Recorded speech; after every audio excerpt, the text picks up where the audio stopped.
In the past 2 weeks, we've talked a lot about savings. We've talked about things we would want to save up for, and we've talked about budgets, which are plans for making sure that your savings goals can become realities.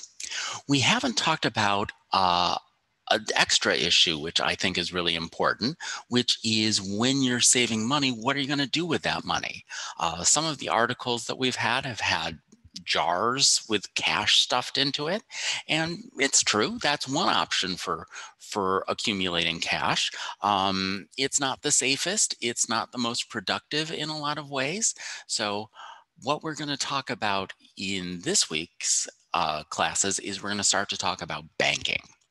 So banks offer a whole lot of services that let us manage our money and do exciting things with letting the bank control our money, getting money from the bank to do things we want to do. And uh, we're going to spend a significant amount of time over the course of the year talking about the different products that banks offer.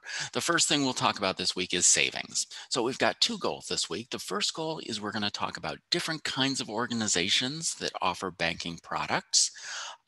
They're not all banks. Some of them are different in some very important ways, and we'll talk about the similarities and differences between them. And the second thing is we're going to talk about some traditional savings accounts products. There are different ways that you can open up savings accounts. And depending on your goals and the amount of money you're saving, one of the products might be better for you than the other. And so we'll talk about the similarities and differences between those. All right. The main important idea to keep in mind, though, is that banks throughout history have been society's probably number one institution for building and maintaining wealth.